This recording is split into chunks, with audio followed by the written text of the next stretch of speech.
다놀이라는 마을이 있었다. 산이 마을을 둥글게 감싸고 개울물이 마을 한가운데를 가로질러 흐르는 작은 동네였다. 마을 어귀에는 자수 공방 하나가 자리하고 있었다. 간판에는 고운손길이라는 글씨가 적혀 있었고 그 글씨는 오랜 세월의 빛이 발해 있었다. 공방의 주인은 이정숙이었다. 67의 나이였다. 머리카락은 반쯤 휘었고 손끝은 평생 바늘을 잡은 사람만이 가질 수 있는 단단한 굳은 살로 덮여 있었다. 그녀는 매일 아침 6시에 일어났다. 마당을 쓸고 차를 끓이고 오전 내내 자수를 놓으며 하루를 보냈다. 3년 전 그녀의 남편 강태식이 세상을 떠났다. 70평생을 라디오와 전자제품을 고치며 살아온 사람이었다. 마을 사람들은 그를 강씨전업사 아저씨라고 불렀다. 고장난 라디오를 들고 오면 그는 늘 웃으며 받아들었다. 부품이 없어도 어떻게든 고쳐서 돌려주는 사람이었다. 강태식은 말이 많지 않았다. 손으로 일하는 사람이었고 마음을 표현하는데도 손을 썼다. 라디오를 고치고 선풍기 날개를 갈아주고 전구를 갈아 끼워주는 일로 마음을 전했다.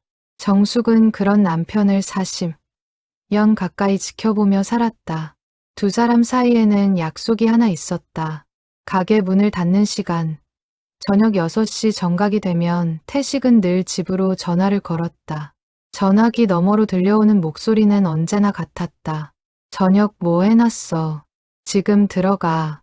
그 한마디였다. 길지도 않았고 다정한 말투도 아니었다. 그러나 정숙에게는 그 전화가 하루 중 가장 따뜻한 순간이었다. 가게 문을 닫고 셔터를 내리고 자전거에 올라 집으로 오는 15분. 그 15분 전에 걸려오는 전화는 곧 그가 돌아온다는 신호였다. 태식이 떠난 뒤 그 전화는 끊겼다. 당연한 일이었다. 그런데도 정숙은 한동안 저녁 6시가 되면 무의식적으로 전화기 쪽을 바라보는 버릇이 생겼다. 전화기는 울리지 않았다. 거실 한 구석, 태식이 직접 고쳐 쓰던 낡은 유선 전화기만 덩그러니 자리를 지켰다. 자식들은 그 전화기를 버리라고 했다. 요즘 누가 유선 전화를 쓰느냐고. 휴대폰 하나면 충분하다고 했다. 그러나 정숙은 그 전화기를 치우지 않았다. 남편의 손길이 닿은 마지막 물건 중 하나였다. 회로를 만지고 나사를 조이고 낡은 부품을 갈아 끼운 손길이 거기에 남아 있었다. 딸 은지는 35. 시내에서 회사를 다니며 살았다. 한 달에 한두 번 마을에 내려와 어머니를 살피고 갔다. 아들 민재는 32. 옆 도시에서 작은 사업을 하며 지냈다. 두 자식 모두 효심은 있었으나 각자의 삶이 바빠 어머니 곁을 오래 지키지는 못했다. 정숙은 외로움을 입 밖에 낸 적이 없었다. 자수를 놓는 일이 그녀에게는 일이자 위로였다. 꽃집 하나, 나무십 하나를 실로 채워넣는 동안에는 그리움도 잠시 무뎌졌다. 손님이 막힌 한복 저고리에 매화를 놓고 베갯잇에 모란을 놓으며 하루하루를 채워나갔다. 정숙과 태식이 처음 만난 것은 그녀가 23살 되던 봄이었다. 친정 어머니의 한복을 고치러 갔던 가게에서 태식은 라디오를 고치고 있었다. 손님이 가져온 라디오의 뒷판을 열어놓고 작은 드라이버로 무언가를 묵묵히 조이고 있던 그 모습이 정숙의 눈에 들어왔다. 말을 걸어도 고개만 끄덕일 뿐 좀처럼 입을 열지 않는 사람이었다.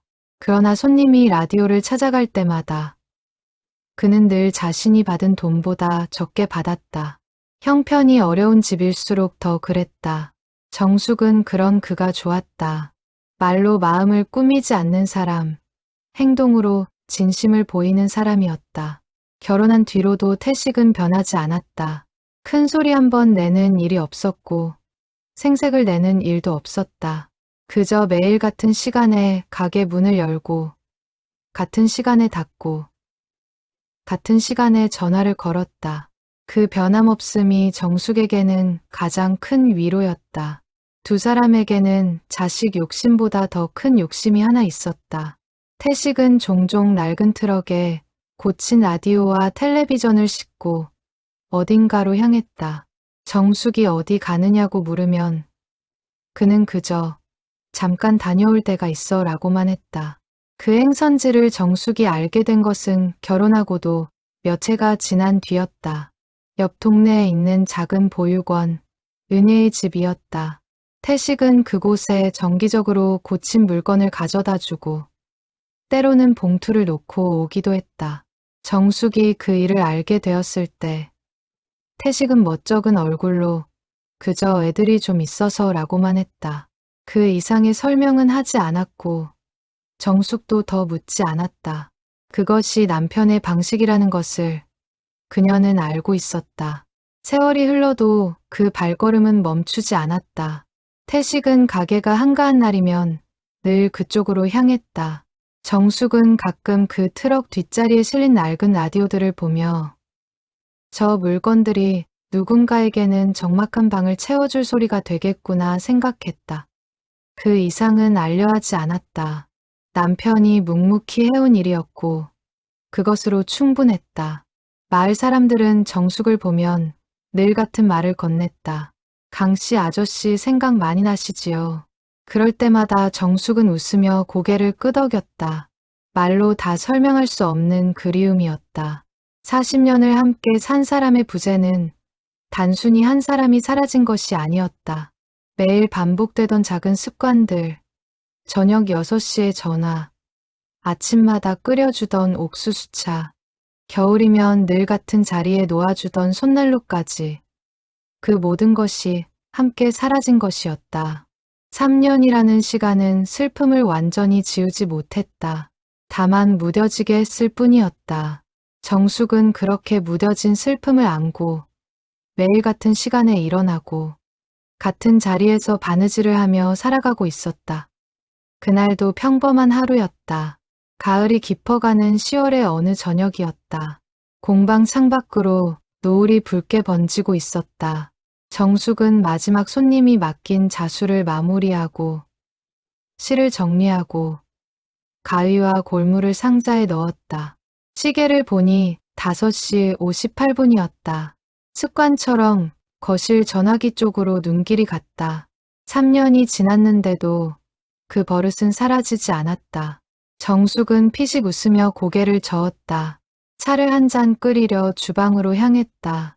물을 올리고 찻잔을 꺼내고 창문을 닫았다. 바람이 쌀쌀해지고 있었다.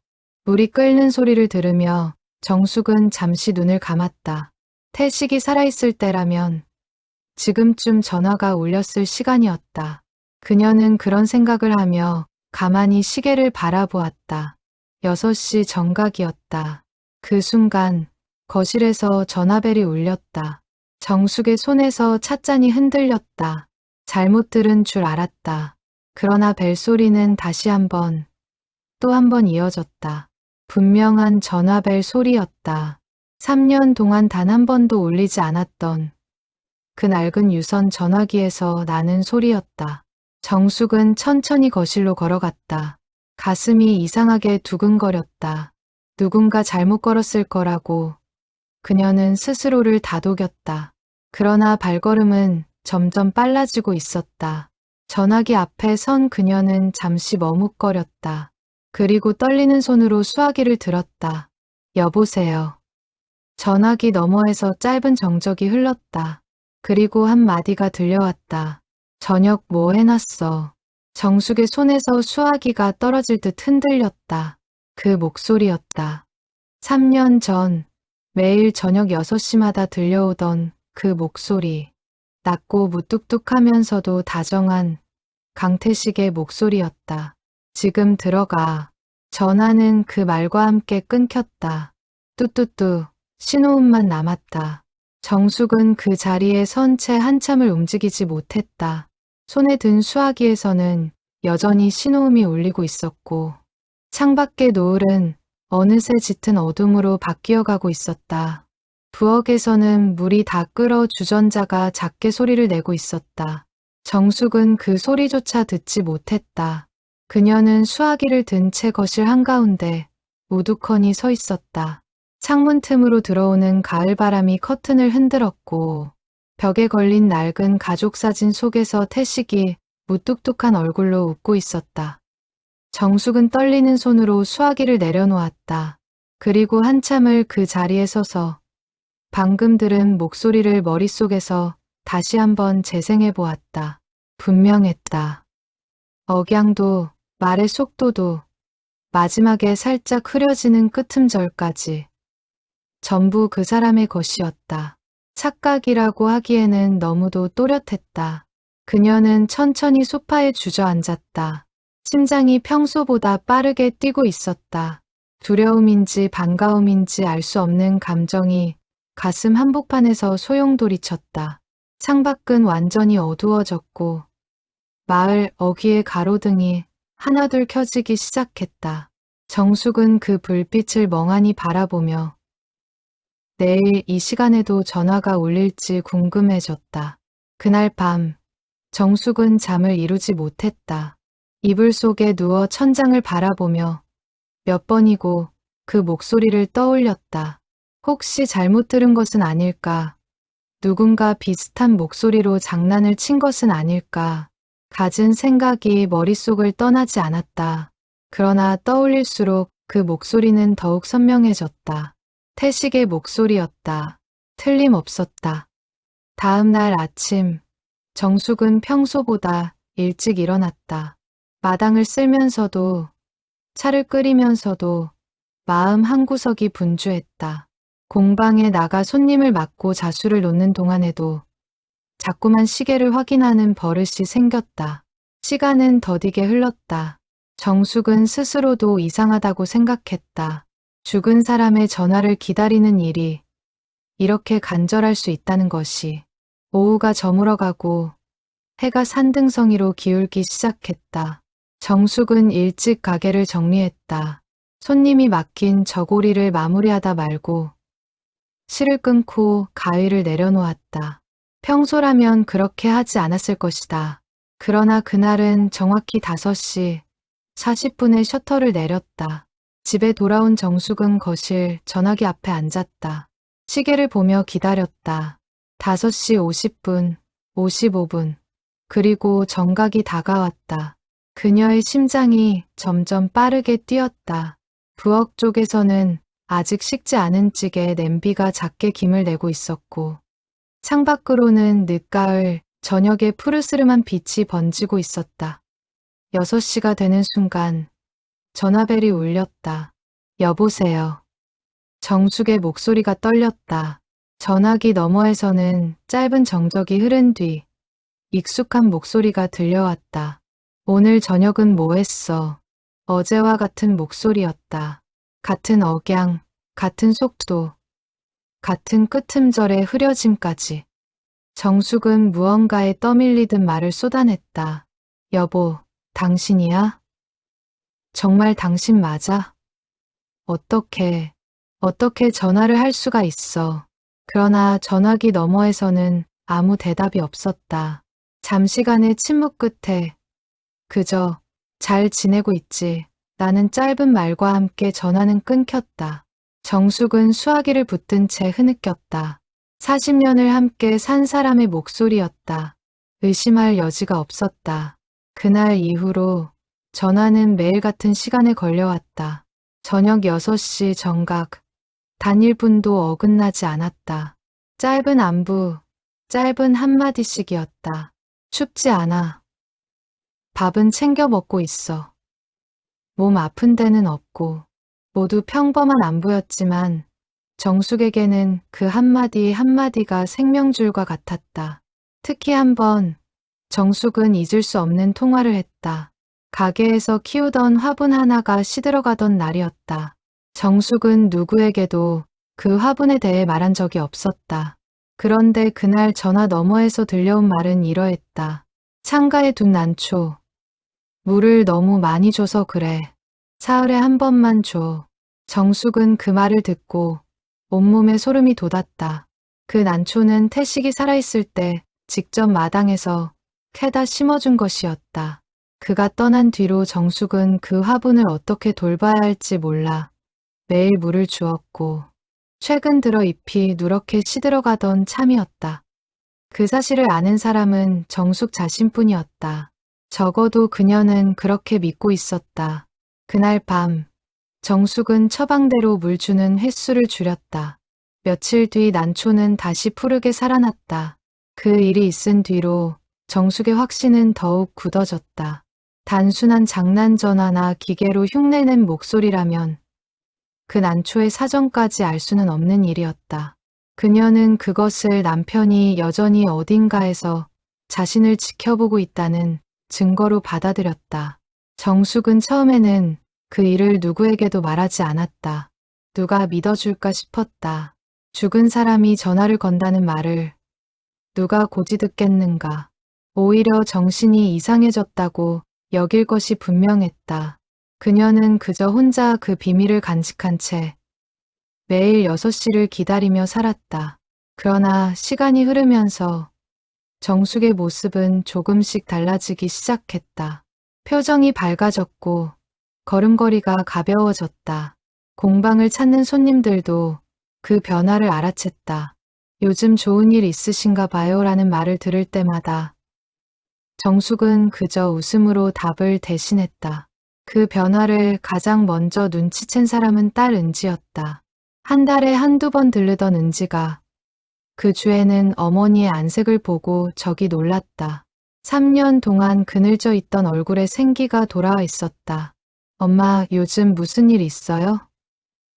얼굴이 훨씬 좋아지셨네. 정숙은 잠시 머뭇거렸다. 말을 해야 할지 말아야 할지 갈등이 일었다. 그러나 가슴 속에 쌓인 이야기를 누군가에게는 털어놓고 싶었다. 딸이라면, 적어도 딸이라면 이해해 줄 거라는 막연한 기대가 있었다. 은지야, 사실은 정숙은 조심스럽게 그동안의 일을 털어놓았다. 매일 저녁 6시에 걸려오는 전화, 그리고 그 전화 너머에서 들려오는 아버지의 목소리에 대해서 은지의 표정이 점점 굳어갔다. 처음에는 농담인가 싶어 웃으려 했지만 어머니의 표정이 너무도 진지했다. 엄마, 그게 무슨 말이에요? 아빠가 돌아가신 지 3년이나 됐는데 전화가 온다는 게 말이 돼요? 내가 직접 들었어. 그 사람 목소리였어. 틀림없어. 은지는 한숨을 내쉬었다. 걱정스러운 눈빛으로 어머니를 바라보았다. 혼자 지내시며 외로움이 너무 깊어진 것은 아닐까. 혹시 정신적으로 무리가 온 것은 아닐까 하는 생각이 스쳤다. 그러나 차마 그런 말을 입 밖에 낼 수는 없었다. 엄마, 혹시 누가 장난 전화를 거는 건 아닐까요? 요즘 그런 사기도 많다던데. 장난 전화라니. 그 사람 목소리를 내가 모를 리가 있겠어. 40년을 함께 산 사람이야. 은지는 더 이상 어머니의 말을 반박하지 않았다. 다만 마음속으로 다짐했다. 이번 주말에 직접 내려와서 그 전화를 자기 눈으로 확인해 보겠다고. 누군가가 어머니의 외로움을 이용하고 있는 것이라면 결코 그냥 두지 않겠다고 생각했다. 그날 밤, 은지는 집으로 돌아가는 길에 동생 민재에게 전화를 걸었다. 민재야, 엄마가 좀 이상해. 아빠한테서 전화가 온다고 하셔. 누나, 그게 무슨 소리야. 아빠 돌아가신 지 3년인데. 나도 알지. 그런데 엄마가 너무 확신하셔서 혹시 누가 엄마 외로운 거 이용해서 사기치는 거 아닐까. 요즘 목소리 흉내내는 기술도 있다고 하더라. 민재는 잠시 말이 없었다. 얼마 전 뉴스에서 가족의 목소리를 흉내 내어 돈을 보내라고 하는 신종 사기 사건을 본 기억이 떠올랐다. 설마 엄마한테 돈 보내라고 하는 건 아니지? 그건 아니야. 그냥 안부 전화 같은 거래. 그래서 더 이상해. 돈을 요구하는 것도 아닌데 왜 그런 전화를 하는 걸까? 일단 이번 주말에 같이 내려가서 직접 들어보자. 진짜 누가 그런 짓을 하는 거면 그냥 둘 수 없지.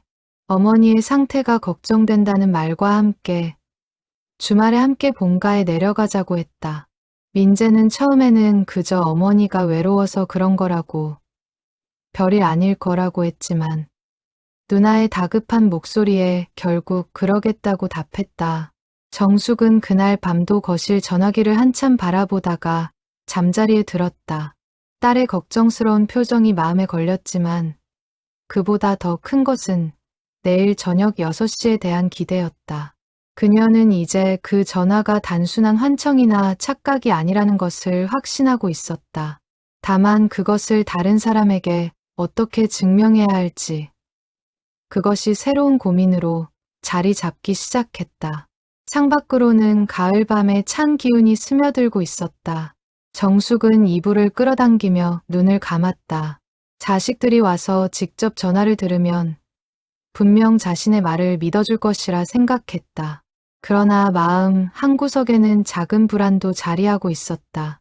혹시라도 주말에 자식들이 와 있는 시간에 전화가 오지 않으면 어쩌나. 혹은 자식들이 들어도 그저 비슷한 목소리일 뿐이라고 치부해버리면 어쩌나 하는 걱정이었다.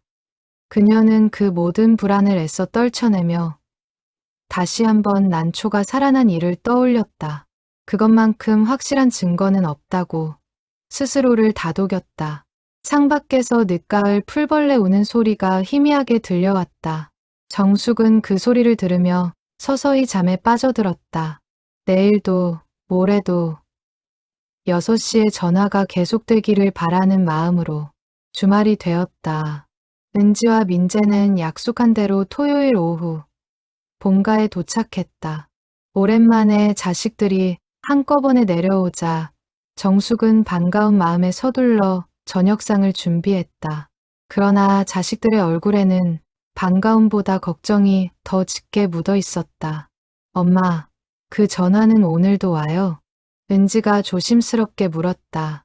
정숙은 시계를 바라보며 고개를 끄덕였다. 6시 정각에 와. 한 번도 안 어긋난 적이 없어. 민재는 거실 소파에 앉아 낡은 전화기를 바라보았다. 회색 플라스틱 케이스에 버튼이 달아 숫자가 거의 보이지 않는 아버지가 손수 고쳐 쓰던 그 전화기였다. 그는 그 전화기를 이리저리 살펴보며 중얼거렸다. 이거 완전 옛날 기계인데. 요즘 이런 유선 전화로 사기를 치는 게 가능한가? 가능하지.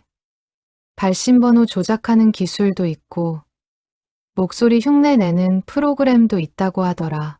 어디서 아버지 목소리를 구해서 쓰는 건지도 몰라. 은지의 말에 정숙의 표정이 살짝 굳었다. 그 사람 목소리를 흉내낼 수 있는 사람이 어디 있겠어. 40년을 들은 목소리야. 억양 하나, 숨소리 하나까지 다 아는데. 저녁 5시 50분이 되자 거실에는 묘한 긴장감이 흘렀다. 세 사람 모두 말없이 시계만 바라보았다. 정숙은 두 손을 모은 채 전화기 가까이 앉아 있었고 은지와 민재는 그 옆에서 숨을 죽이고 기다렸다. 6시 정각이 되었다. 전화벨이 울렸다. 세 사람 모두 동시에 몸이 굳었다. 정숙이 떨리는 손으로 수화기를 들었다. 여보세요. 오늘은 자식들도 와 있나 보네. 정숙의 눈이 커졌다. 은지와 민재는 그 표정을 보며 무언가 심상치 않음을 느꼈다. 정숙이 수화기를 스피커 모드로 돌리려 했지만 그 낡은 전화기에는 그런 기능이 없었다. 그녀는 다급하게 수화기를 민재에게 건넸다. 민재야, 너도 들어봐. 빨리. 민재가 수화기를 받아 귀에 댔다. 그러나 그 순간 전화기 너머에서는 이미 신호음만 들려오고 있었다. 전화가 끊긴 것이었다. 민재의 표정이 묘하게 변했다. 끊겼어요. 엄마. 정숙은 망연자실한 얼굴로 전화기를 바라보았다. 자식들에게 확실히 들려주고 싶었던 그 순간 전화는 너무도 짧게 끝나버렸다. 그녀는 수화기를 다시 내려놓으며 손끝이 떨려오는 것을 느꼈다. 분명히 자식들도 와 있나 보다고 했어. 그 말까지는 분명히 들었잖아. 은지와 민재는 서로 눈빛을 교환했다. 분명 무언가 목소리가 들리긴 했지만 그것이 정말 아버지의 목소리인지 아니면 어머니가 그렇게 믿고 싶어서 그렇게 들리는 것인지 확신할 수 없었다. 엄마, 방금 그 목소리 좀 낮고 허스키한 목소리였던 것 같긴 한데 근데 그게 꼭 아빠 목소리라고 하기엔 아니야. 분명 그 사람이었어. 너희도 들었잖아. 우리 자식들 와 있는 거 어떻게 알았겠어. 그 사람이 아니면 누가 그걸 알아. 그날 밤, 세 사람은 늦도록 거실에 앉아 이야기를 나누었다. 은지는 발신번호 추적이 가능한지 알아보자고 했다. 비록 낡은 유선전화에는 발신자 표시 기능이 없었지만 통신사에 문의하면 통화 기록을 확인할 수 있을 거라는 생각이었다. 민재는 한 가지 사실을 떠올렸다. 아버지가 평소 다니던 보육원, 은혜의 집에 대한 기억이었다. 엄마, 아버지가 그 보육원에 자주 다니셨잖아요. 거기 사람들 중에 누군가 아버지 목소리를 잘 아는 사람이 있을 수도 있지 않을까요? 정숙은 그 말에 잠시 생각에 잠겼다. 태식이 평생 그곳을 드나들었다는 것은 알고 있었지만 그곳에서 구체적으로 누구와 어떤 인연을 맺었는지는 자세히 알지 못했다. 남편은 늘 그 일에 대해 말을 아꼈고 정숙도 굳이 캐묻지 않았다. 한번 가봐야겠다. 그 보육원에 아버지가 거기서 뭘 하셨는지 누구를 알고 지내셨는지 알아봐야 할 것 같아. 은지가 결심한 듯 말했다. 민재도 고개를 끄덕였다. 그는 시계를 한번 보더니 자리에서 일어나며 말을 덧붙였다. 나도 같이 가고 싶은데 일단 내일 회사 일이 있어서 누나가 먼저 다녀오는 게 좋겠어. 대신 통신사 쪽은 내가 확실하게 알아볼게. 정숙은 자식들이 그렇게 적극적으로 나서는 모습을 보며 복잡한 감정이 들었다. 한편으로는 고마웠지만 다른 한편으로는 두려움이 일었다. 만약 이 모든 일의 진실이 밝혀진다면 그것이 자신이 믿고 싶어 했던 것과는 다른 결말일까봐 겁이 났다. 다음 날 민재는 직접 통신사 대리점을 찾아갔다. 어머니 명의로 된 유선전화의 통화 기록을 조회할 수 있는지 문의했다. 직원은 신분 확인 절차를 거친 뒤 최근 일주일치 통화 기록을 출력해 주었다. 민재는 그 종이를 받아들고 눈으로 빠르게 훑었다. 발신 번호는 매번 같았다. 지역 번호로 보아 옆 동네에서 걸려온 전화였다. 그 지역은 다름 아닌 은혜의 집이 있는 동네였다. 민재는 그 사실을 확인하고 잠시 멍해졌다. 단순한 우연일 수도 있었지만 어딘가 모르게 가슴이 서늘해졌다.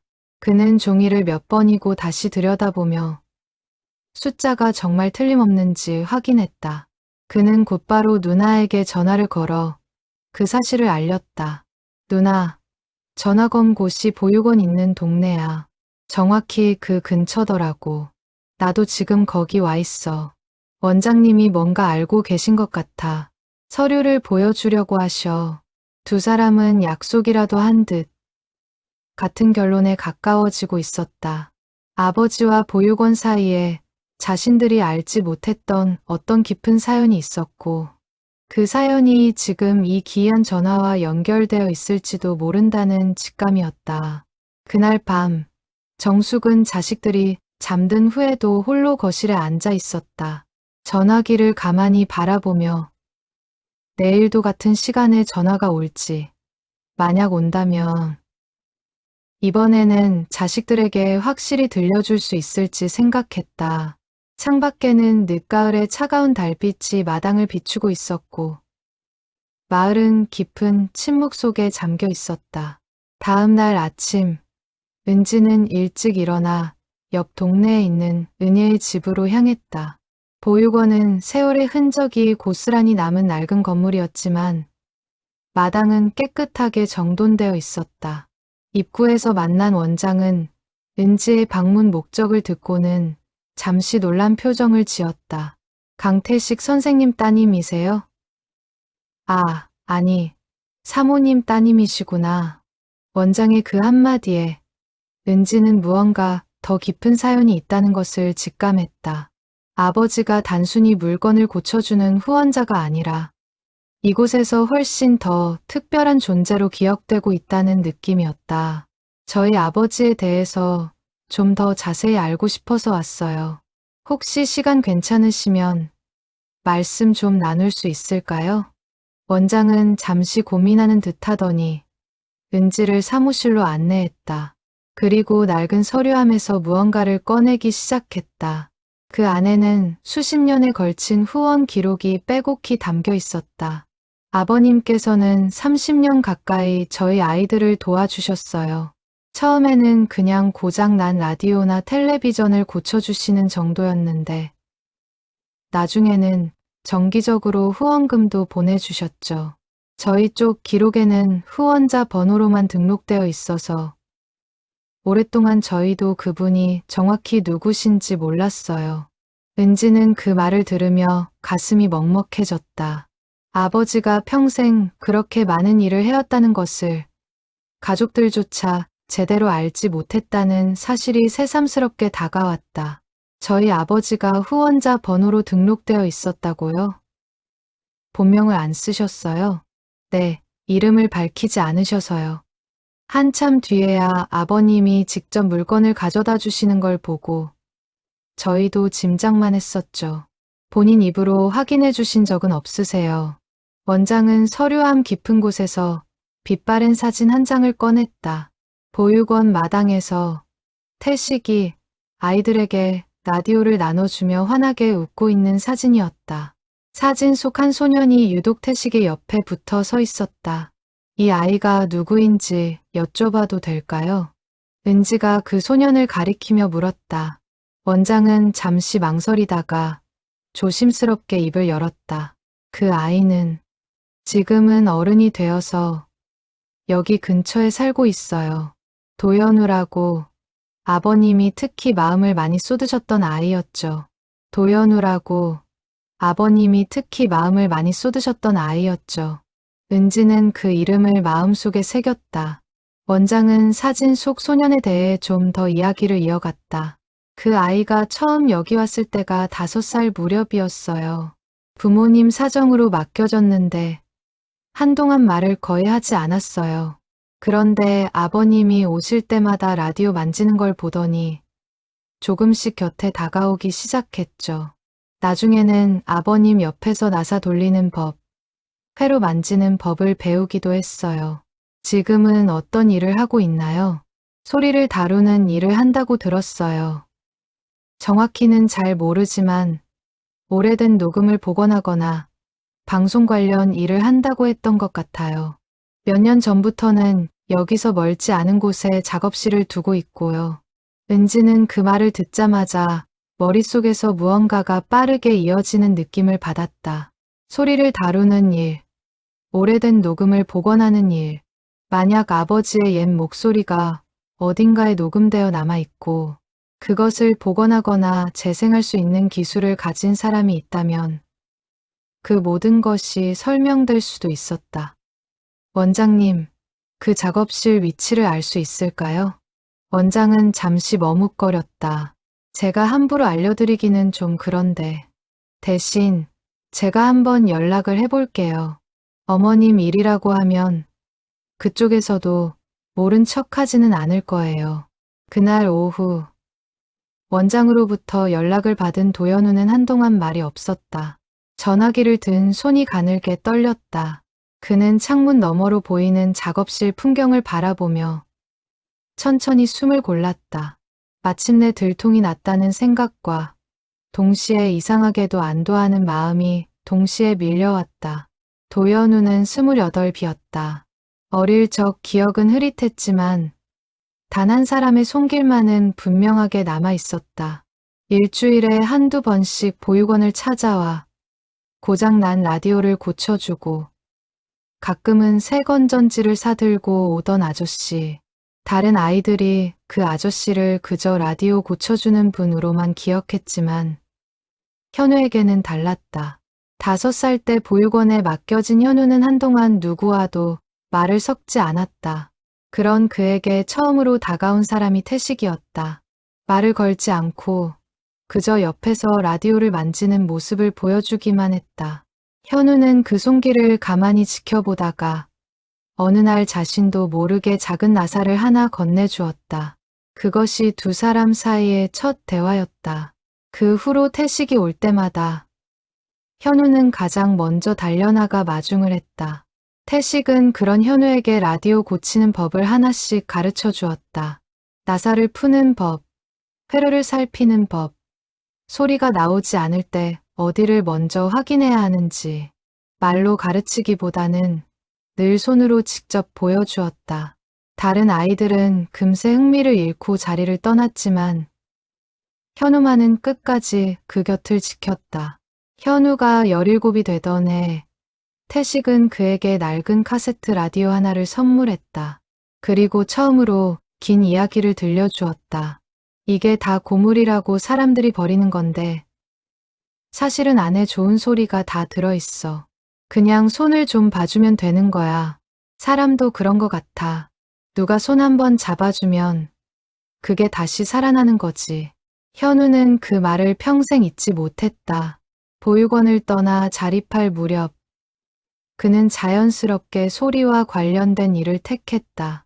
처음에는 작은 라디오 방송국에서 기술 보조로 일했고 시간이 지나며 오래된 음성 자료를 복원하는 전문가로 자리를 잡았다. 낡고 손상된 테이프나 디스크 속에 묻혀있던 소리를 다시 살려내는 일이었다. 태식이 세상을 떠났다는 소식을 들은 것은 현우가 막 새로운 작업실을 차린 무렵이었다. 보육원 원장으로부터 연락을 받았을 때 현우는 한동안 아무 일도 할 수가 없었다.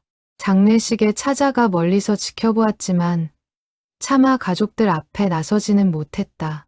그저 평생 자신을 키워준 또 한 사람의 부모를 잃은 심정으로 조용히 그 자리를 지키다 돌아왔다.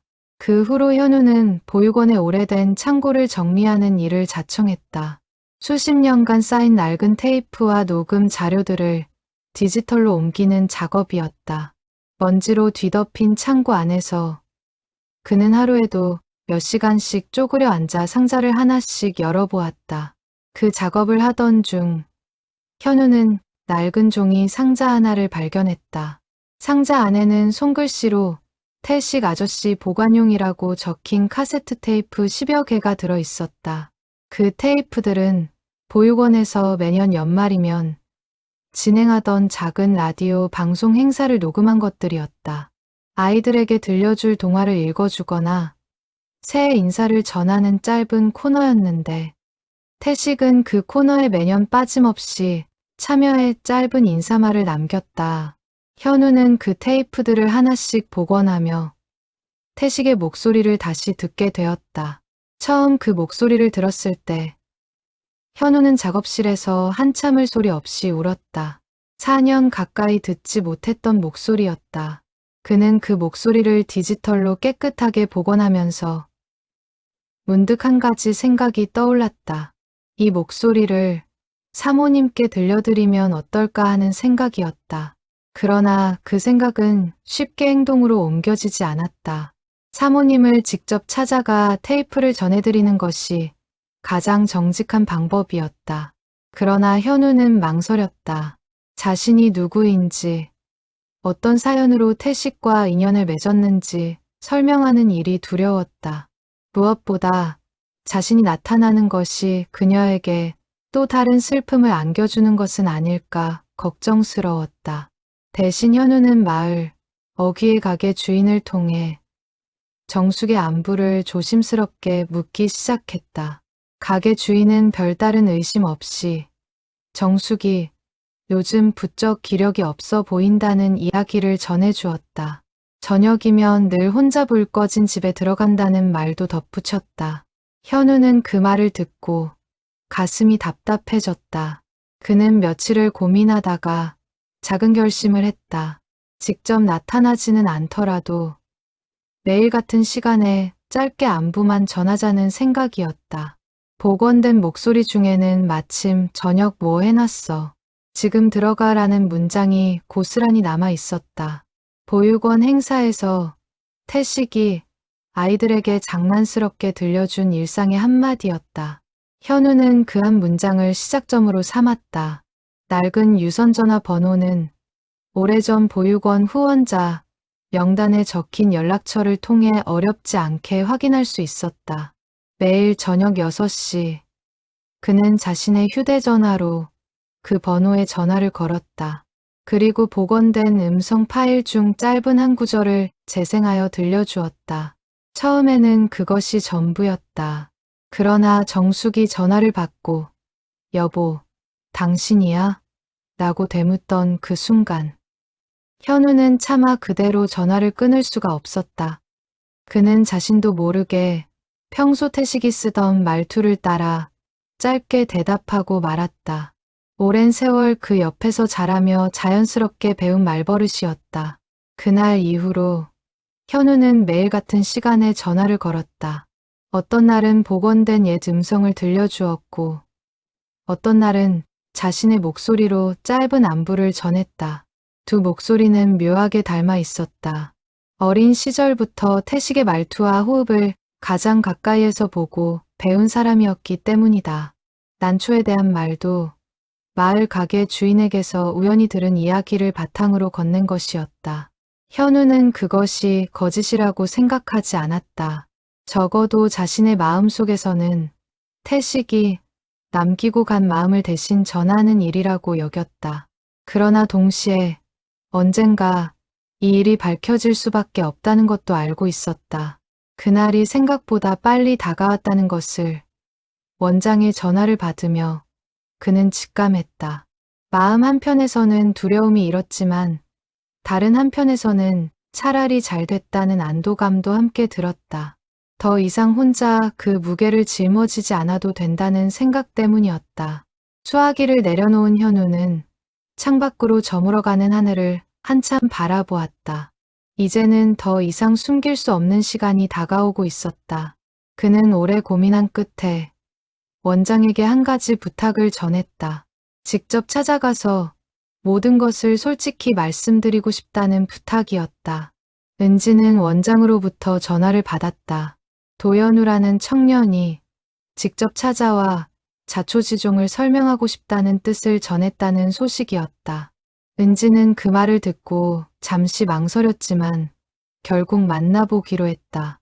어머니에게도 그 사실을 알려야 했다. 엄마, 그 전화 누군지 알아낸 것 같아요. 보육원에서 자란 청년인데 직접 만나서 얘기하고 싶다고 해요. 정숙은 그 말을 듣고 한동안 아무 말도 하지 못했다. 마음 한편에서는 안도감이 들었지만 다른 한편에서는 알 수 없는 두려움이 차올랐다. 만약 그 전화가 모두 거짓이었다면 지난 한 달간 자신이 느꼈던 그 위로와 평온은 무엇이 되는 것인지 알 수 없었다. 꼭 만나야 하는 거니? 엄마도 알아야 할 것 같아요. 진실이 뭔지. 다음 날 오후 도연우는 약속한 시간에 맞춰 정숙의 집을 찾아왔다. 키가 크고 마른 체형의 청년이었다. 손에는 낡은 종이 상자를 하나 들고 있었다. 그는 대문 앞에서 한참을 머뭇거리다가 겨우 초인종을 눌렀다. 문을 연 정숙은 처음 보는 청년의 얼굴을 마주하고 잠시 멈춰섰다. 어디선가 본 듯한 느낌이 들었다. 자세히 보니 청년의 눈매와 손짓 어딘가에서 묘하게 낯익은 분위기가 느껴졌다. 그것이 무엇인지 정확히 짚어낼 수는 없었지만 분명 어딘가 익숙했다. 안녕하세요, 사모님. 저는 도연우라고 합니다. 청년의 목소리가 들리는 순간 정숙의 다리가 휘청거렸다. 거실 전화기 너머에서 들려오던 그 익숙한 목소리와 닮아 있었다. 완전히 같지는 않았지만 억양과 호흡의 어딘가가 분명히 겹쳐 있었다. 그녀는 잠시 문틀을 붙잡고 숨을 고른 뒤 겨우 입을 열었다. 잠시 들어가서 말씀드려도 될까요? 은지와 민재가 그 자리에 함께 있었다. 거실에 자리를 잡고 앉은 현우는 한참을 입을 열지 못했다. 정숙은 그런 그를 가만히 바라보다가 먼저 입을 열었다. 그 전화, 자네가 한 건가? 현우는 고개를 숙였다. 네, 죄송합니다. 거실에는 무거운 침묵이 흘렀다. 정숙은 떨리는 손을 무릎 위에 가만히 올려놓았다. 은지와 민재는 서로 눈빛을 교환했다. 예상은 했지만 직접 확인하는 순간의 충격은 또 달랐다. 왜 그런 짓을 한 거지? 정숙의 목소리에는 분노보다 슬픔이 더 짙게 묻어 있었다. 현우는 가져온 종이 상자를 천천히 열었다. 그 안에는 낡은 카세트 테이프 10여 개가 가지런히 들어 있었다. 이걸 먼저 보여드리고 싶었습니다. 현우는 그중 하나를 꺼내 가져온 작은 플레이어에 넣었다. 그리고 재생 버튼을 눌렀다. 잠시간의 잡음 끝에 익숙한 목소리가 흘러나왔다. 안녕하세요. 은혜의 집 친구들, 올해도 다들 건강하게 잘 지내고 있나요? 저는 여러분이 보내준 그림 잘 받았습니다. 다음에 올 때 또 라디오 고쳐드릴 테니 고장난 거 있으면 챙겨두세요.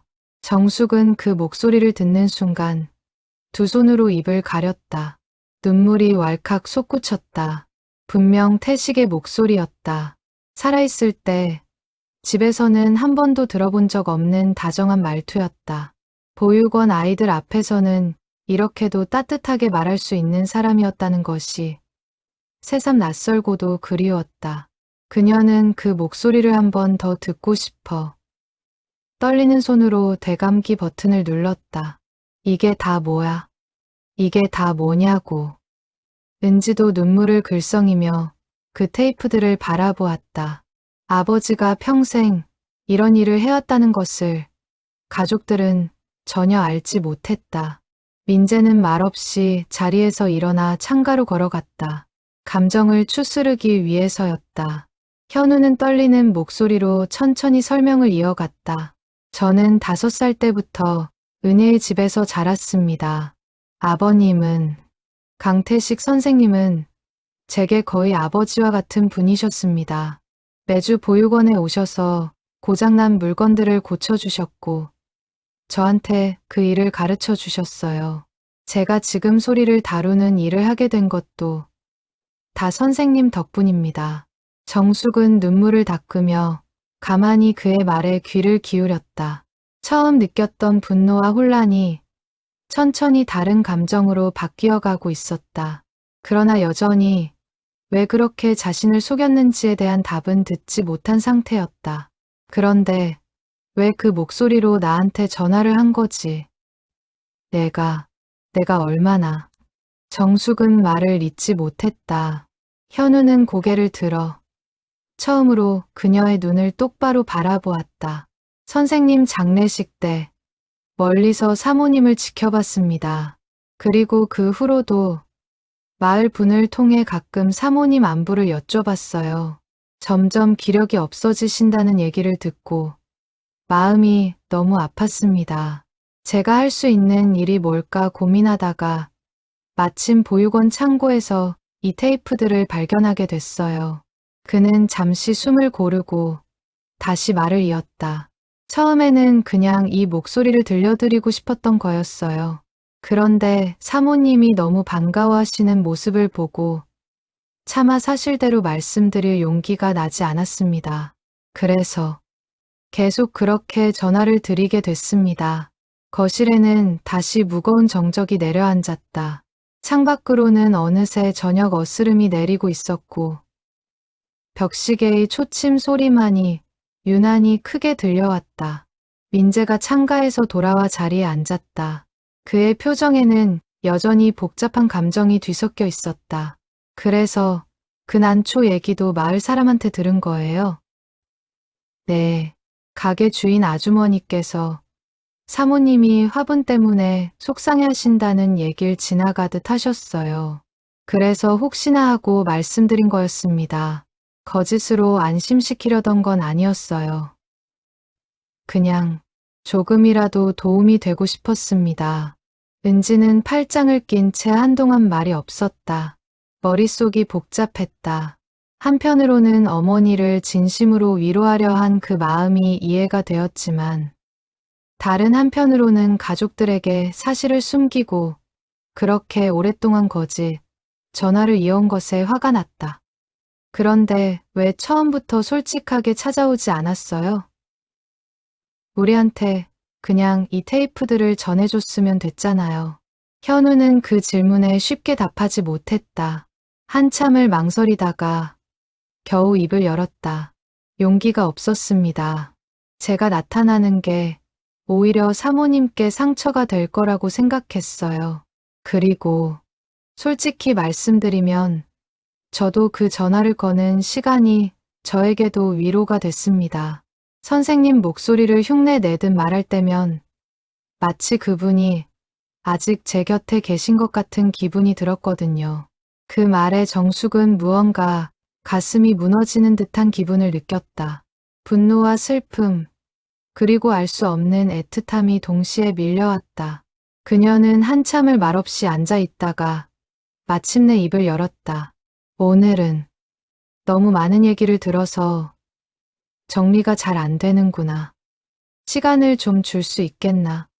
현우는 자리에서 일어나 깊이 고개를 숙였다. 죄송합니다, 사모님. 그리고 늦었지만 그동안 감사했습니다. 선생님을 그렇게 키워주셔서요. 그는 가져온 카세트 테이프 상자를 정숙 앞에 가만히 내려놓고 천천히 집을 나섰다. 대문을 나서는 그의 뒷모습을 세 사람은 말없이 지켜보았다. 거실에는 한동안 정막만이 흘렀다. 그날 밤 자식들이 각자의 방으로 돌아간 뒤에도 정숙은 거실에 홀로 남아 있었다. 그녀는 상자 속 테이프를 하나씩 꺼내 손끝으로 가만히 쓸어보았다. 남편의 글씨로 적힌 라벨들이 세월의 빛이 바랜 채로 남아 있었다. 그 글씨를 보는 것만으로도 가슴 한쪽이 저릿하게 아려왔다. 그녀는 플레이어에 또 다른 테이프를 넣고 재생 버튼을 눌렀다. 다시 한번 낯설고도 그리운 목소리가 거실을 채웠다. 정숙은 두 눈을 감고 그 목소리에 한참을 몸을 맡겼다. 화가 나야 할지 고마워해야 할지 그녀 자신도 알 수 없었다. 다만 한 가지는 분명했다. 이 모든 일의 시작에는 그녀가 미워할 수 없는 한 청년의 외로움과 그리움이 자리하고 있다는 것이었다. 며칠이 지났다. 정숙은 그동안 거실 테이프 상자를 매일 들여다보았다. 처음에 충격은 조금씩 가라앉았지만 마음속에는 여전히 풀리지 않은 의문이 남아 있었다. 남편이 그토록 오랫동안 그렇게 많은 일을 해왔다는 사실을 어떻게 자신만 모르고 있었는지 그것이 가장 큰 의문이었다. 은지는 그 의문을 풀기 위해 다시 은혜의 집을 찾았다. 원장은 이번에는 좀 더 자세한 이야기를 들려주었다. 강태식 선생님은요. 사실 저희 보육원뿐만이 아니에요. 옆 동네에 있는 또 다른 보육원하고 한참 떨어진 읍내의 자립지원시설까지 세 곳을 거의 30년 가까이 도와오셨어요. 매달 일정한 금액을 후원하셨고 명절이면 직접 물건을 사들고 찾아오시기도 했죠. 은지는 그 말을 듣고 가슴이 먹먹해졌다. 아버지가 평생 라디오를 고치며 모은 돈이 가족들도 모르는 곳에서 그렇게 쓰이고 있었다는 사실이 밀려오는 슬픔과 동시에 묘한 자부심으로 다가왔다. 저희 집은 그렇게 부유하지 않았는데 그 많은 돈을 다 어떻게 마련하신 걸까요? 원장은 잠시 머뭇거리다가 대답을 이어갔다. 선생님께서는 항상 그러셨어요. 본인이 쓰는 돈은 최소한으로 줄이고 가게에서 버는 돈의 일정 부분은 꼭 떼어두신다고. 한 번은 저한테 그러시더라고요.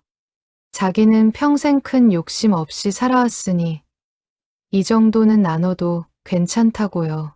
원장은 그 말을 전하며 눈가가 살짝 붉어졌다. 오랜 세월 그를 가까이서 지켜본 사람만이 알 수 있는 깊은 존경과 애틋함이 담긴 표정이었다. 집으로 돌아온 은지는 어머니에게 그 이야기를 그대로 전했다.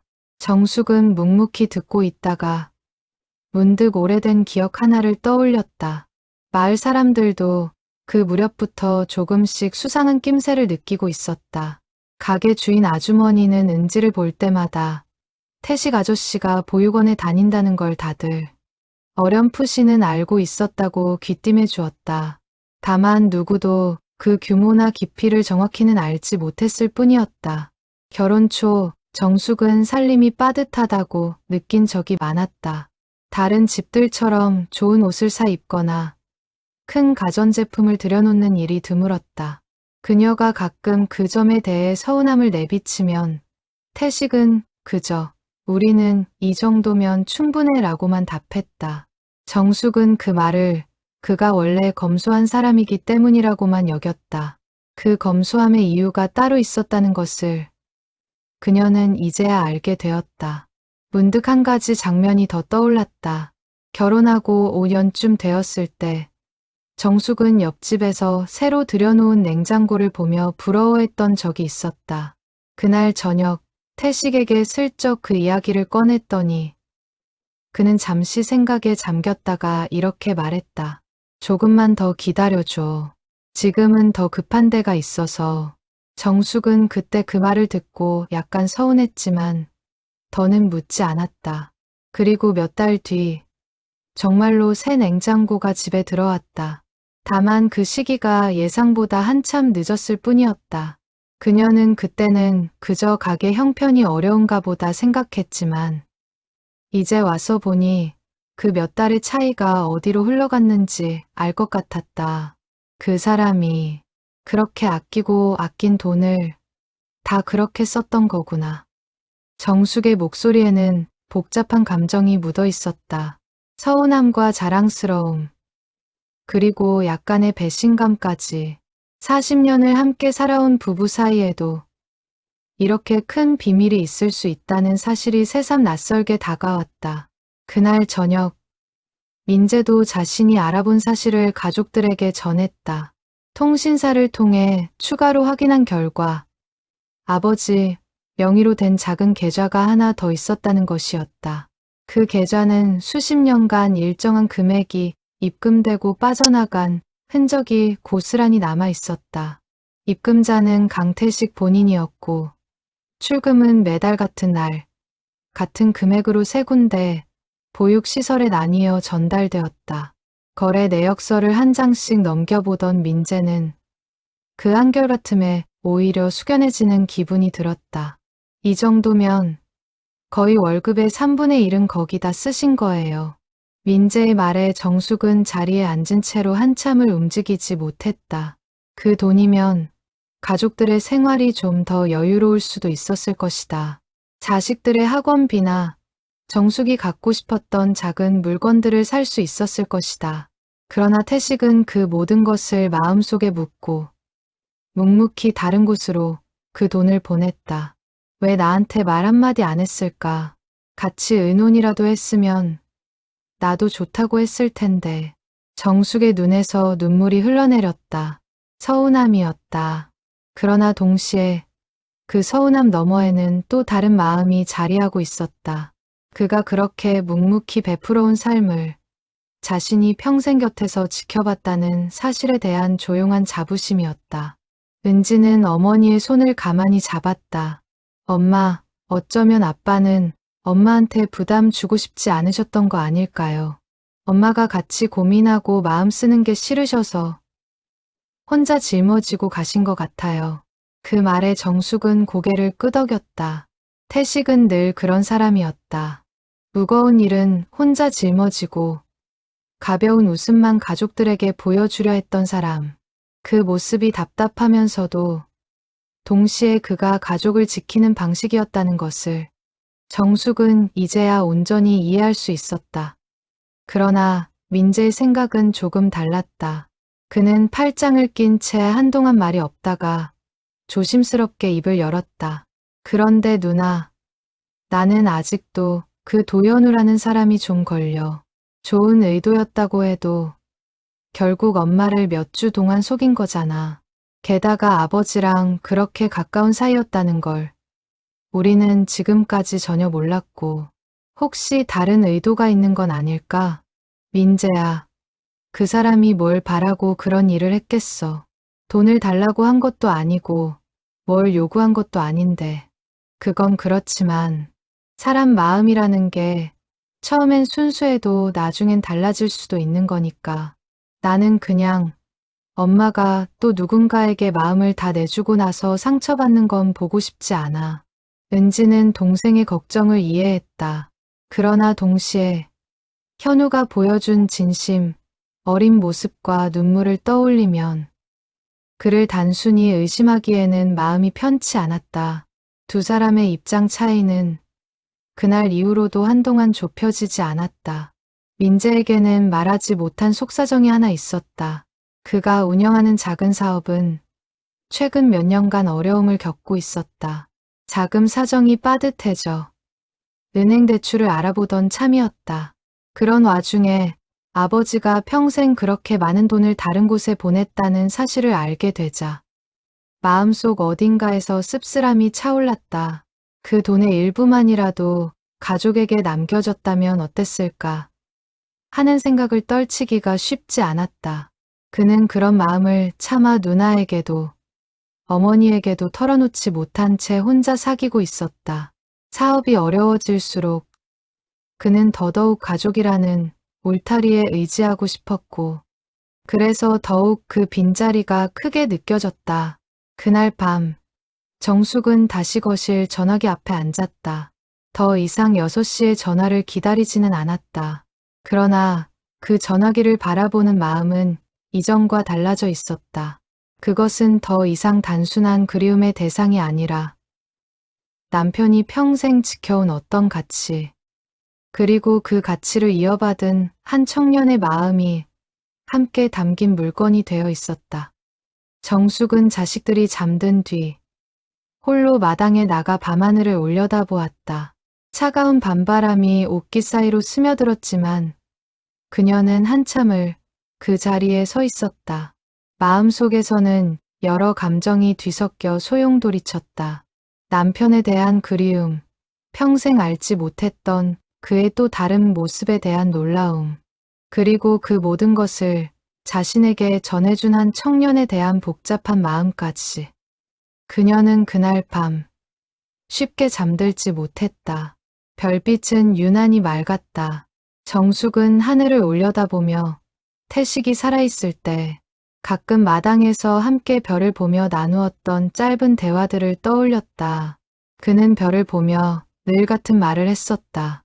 사람도 별처럼 멀리서는 그냥 작은 빛으로만 보이는데 가까이서 보면 다 각자의 사연이 있는 거야. 그때는 그저 흘려들었던 그 말이 이제는 다르게 다가왔다. 며칠 후 민재는 혼자 도연우의 작업실을 찾아갔다. 누나나 어머니에게는 알리지 않았다. 그는 마음속에 쌓인 복잡한 감정을 그대로 안고 작업실 문을 두드렸다.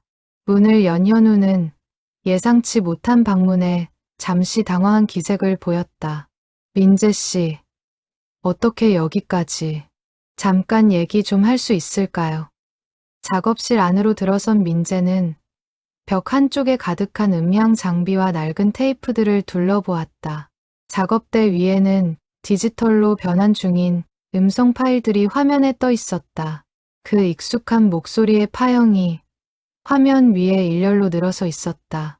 한쪽 벽에는 보육원 아이들과 함께 찍은 빛바랜 사진들이 빼곡히 붙어 있었고 그 사진들 사이에서 어린 시절 현우의 얼굴도 어렵지 않게 찾아볼 수 있었다.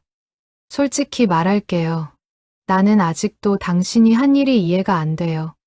현우는 자리에 앉아 그의 말을 들었다. 좋은 의도였다고 해도 결국 우리 엄마를 속인 거잖아요. 그리고 더 솔직히 말하면 우리 아버지가 평생 다른 곳에 그렇게 많은 돈을 쓰셨다는 것도 솔직히 받아들이기 쉽지 않아요. 그 돈이면 우리 가족한테도 분명 도움이 됐을 텐데. 방 안에 잠시 침묵이 흘렀다. 현우는 고개를 떨군 채 한참을 가만히 있었다. 맞는 말씀이에요. 저도 그 부분에 대해서는 어떤 말로도 죄송하다는 말밖에는 드릴 게 없습니다. 그런데 왜 그렇게까지 한 거예요? 그냥 안부 전화 한번 드리고 솔직하게 말씀드릴 수도 있었잖아요. 현우는 잠시 숨을 고르고 입을 열었다. 민재 씨는 가족이 있으니까 어쩌면 잘 모르실 수도 있어요. 보육원에서 자란 아이들한테는 안정적으로 곁에 있어주는 어른의 존재가 얼마나 큰지 모르실 거예요. 저한테는 선생님이 그런 분이셨어요. 매주 같은 시간에 와주시고 같은 자리에서 같은 일을 해주시는 것만으로도 그게 저한테는 세상에서 가장 큰 안정감이었습니다. 그는 잠시 말을 멈추고 다시 이어갔다. 선생님이 돌아가셨을 때 저는 또 한 번 그런 사람을 잃었다는 생각이 들었어요. 그런데 사모님도 비슷한 상실을 겪고 계신다는 걸 알게 됐을 때 저도 모르게 그 빈자리를 채워드리고 싶다는 마음이 들었던 것 같습니다. 변명이 될 수는 없겠지만 적어도 제 마음은 그랬습니다. 민재는 그 말을 들으며 자신도 모르게 마음이 흔들렸다. 그러나 동시에 마음 깊은 곳에 쌓여있던 또 다른 감정도 함께 터져 나왔다. 그런데 그게 우리 가족한테는 어떤 의미인지 생각해 봤어요. 우리는 아버지가 평생 우리만 바라보고 사신 줄 알았어요. 그런데 알고 보니 아버지의 마음 한쪽은 늘 다른 곳에 가 있었던 거잖아요. 우리 모르게, 우리도 모르게 민재의 목소리가 점점 격해졌다. 그동안 쌓아두었던 서운함이 한꺼번에 터져 나오는 듯했다. 아버지가 그렇게 검소하게 사신 게 다 그 이유였다는 걸 알고 나니까 솔직히 말할게요. 좀 화가 나요. 어머니는 평생 좋은 옷 한 번 제대로 못 사 입으셨어요. 우리도 남들 다 가는 학원 한 번 제대로 못 다녔고요. 그런데 그 돈이 우리도 모르는 누군가한테 가고 있었다는 거잖아요. 그는 잠시 숨을 몰아쉬고 말을 이었다. 오해는 하지 마세요. 당신을 원망하는 건 아니에요. 그냥 너무 많은 게 한꺼번에 무너지는 기분이라서요. 현우는 고개를 들지 못했다. 제가 드릴 수 있는 말은 없습니다. 다만 선생님께서 저희한테 베풀어 주신 만큼 저도 어떤 방식으로든 그 마음에 보답하고 싶었을 뿐입니다. 가족분들께 상처가 됐다면 진심으로 사과드립니다. 민재는 한참을 그 자리에 서서 아무 말도 하지 못했다. 화가 났지만 동시에 현우의 진심도 느껴졌다. 두 가지 감정이 동시에 가슴 속에서 부딪혔다. 일단 오늘은 그냥 제 생각을 전하러 온 겁니다. 더 이상은 엄마한테 연락하지 마세요. 적어도 지금은요. 그는 그렇게 말하고 작업실을 나섰다. 현우는 그 뒷모습을 한참 동안 바라보았다. 마음 한구석이 무너지는 듯했지만 동시에 그의 말이 틀리지 않았다는 것도 알고 있었다. 작업실에 혼자 남은 현우는 책상 위에 흩어진 테이프들을 천천히 정리했다. 더 이상 전화를 걸지 않기로 한 이상 이 테이프들도 이제는 그저 보관용 자료로만 남게 될 것이었다. 그는 마지막으로 한 번 더 태식의 목소리가 담긴 파일을 재생해 보았다. 이게 다 고물이라고 사람들이 버리는 건데 사실은 안에 좋은 소리가 다 들어있어. 그 목소리를 들으며 현우는 두 손으로 얼굴을 감쌌다. 자신이 한 일이 누군가에게는 위로였을지 몰라도 동시에 다른 누군가에게는 깊은 상처가 되었다는 사실이 마음을 무겁게 눌렀다. 그는 그날 밤 오랫동안 작업실 불을 끄지 못한 채 자리에 앉아 있었다. 그날 집으로 돌아온 민재는 가족들에게 자신이 현우를 찾아갔던 일을 털어놓았다. 정숙은 그 말을 듣고 표정이 굳어졌다. 민재야, 내가 그렇게까지 할 필요는 없었잖아. 엄마, 나는 그냥 더 이상 엄마가 누군가한테 상처받는 걸 보고 싶지 않았어요. 아버지 일도 그렇고 갑자기 나타난 사람 일도 그렇고 한 번에 너무 많은 게 바뀌었잖아요. 은지는 동생의 마음을 이해했지만 동시에 그 방식이 너무 일방적이었다고 생각했다. 민재야, 그래도 그 사람한테 그렇게 말하는 건 아니었던 것 같아. 그 사람도 자기 나름대로는 최선을 다해서 마음을 전한 거잖아. 가족들 사이에 의견이 엇갈리며 분위기는 한층 무거워졌다. 정숙은 그날 밤 두 자식의 말다툼을 들으며 마음이 더욱 복잡해졌다. 남편이 남긴 비밀이 가족들 사이에 새로운 균열을 만들어내고 있는 것은 아닐까 하는 걱정이 들었다. 그날 이후 거실 전화기는 더 이상 울리지 않았다. 6시가 되어도 7시가 되어도 정적만이 흘렀다. 정숙은 그 침묵이 처음에는 다행스럽게 느껴졌다. 더 이상 누군가를 향한 그리움과 혼란 속에서 살지 않아도 된다는 생각이었다. 그러나 며칠이 지나자 그 침묵은 또 다른 형태의 빈자리로 다가오기 시작했다. 전화기가 울리지 않는 저녁마다 정숙은 자신도 모르게 그 시간을 의식하게 되었다. 차를 끓이다가도 자수를 놓다가도 6시가 가까워지면 자꾸만 거실 쪽으로 눈길이 갔다. 그녀는 그런 자신의 모습에 스스로도 놀랐다. 처음에는 그저 남편의 목소리가 그리워서였지만 이제는 그 그리움 속에 또 다른 얼굴이 겹쳐 있었다. 매일 같은 시간에 누군가 자신을 생각하며 전화를 걸어주었다는 사실 자체가 어느새 위로가 되어 있었던 것이다. 손에 쥔 가위가 자수 위에서 멈춘 채로 그녀는 한참을 그렇게 멍하니 앉아 있곤 했다. 은지는 그런 어머니의 모습을 곁에서 지켜보며 마음이 편치 않았다.